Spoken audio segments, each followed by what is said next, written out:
सण असो किंवा लग्न, खंडेलवाल ज्वेलर्सचे आभूषण बनवतात प्रत्येक क्षण खास। आता खंडेलवाल ज्वेलर्सचे भव्य शोरूम सुरू झाले आहे केदार चौक वरुड येथे। आमदार चंदू यावलकर यांच्या घरासमोर प्रहारचे मशाल आंदोलन। शेतकऱ्यांची संपूर्ण कर्जमाफी करा, आंदोलकांची मागणी।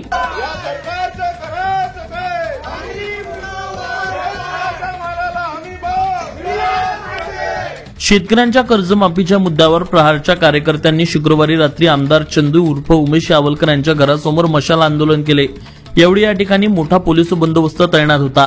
विधानसभा निवडणुकीत महायुतीने शेतकऱ्यांना कर्जमाफी करून सातबारा कोरा करण्याचे आश्वासन दिले होते, मात्र 6 महिने उलटून सुद्धा त्याची अंमलबजावणी न करता उपमुख्यमंत्री अजित पवार यांनी शेतकऱ्यांना कर्जमाफी देणे शक्य नसल्याचे सांगितले।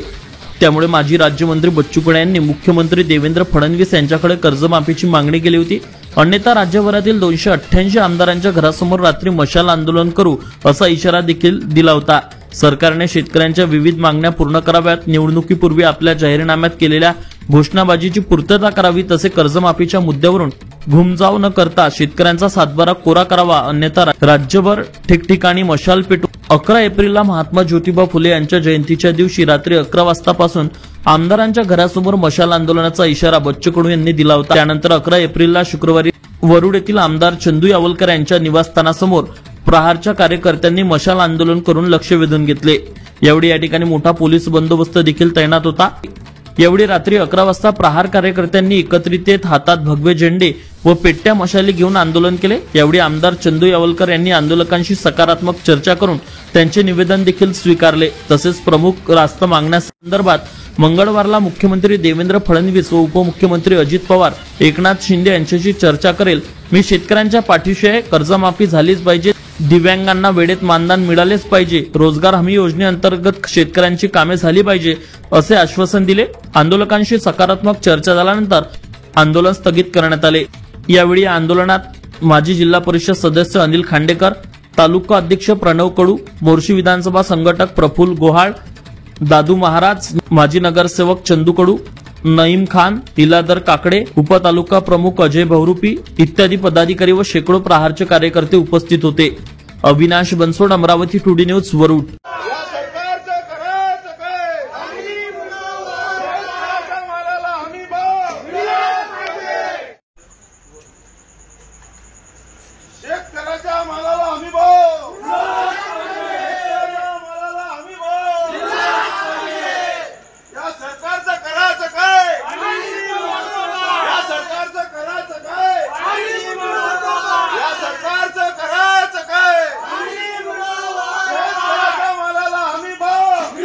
हे तुम्ही पोहोचवलं पाहिजे मुख्यमंत्र्यांपर्यंत। आपण लोकप्रतिनिधी या नात्यानं हाऊसमध्ये हा प्रश्न मतदाराचा मांडला पाहिजे।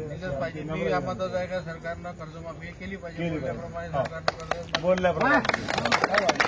आता वरुड मोर्शी तालुक्यातील प्रत्येक अपडेट सर्वात आधी तुमच्या मोबाईलवर पाहण्यासाठी आजच आमच्या अमरावती टुडे न्यूज या युट्यूब चॅनलला सबस्क्राईब करा आणि प्रत्येक न्यूज तुमच्या व्हॉट्सअपवर सर्वात आधी बघण्यासाठी आमच्या 93 73 34 73 84 या व्हॉट्सअप क्रमांकावर मेसेज करा आणि ग्रुपला जॉईन होऊन प्रत्येक अपडेट सर्वात आधी मिळवा। वरुड तालुक्यातील प्रत्येक न्यूज शॉर्ट स्वरूपात बघण्यासाठी आमच्या वरुड टुडे न्यूज या इंस्टाग्राम पेजला आजच फॉलो करा आणि रोज अपडेट रहा।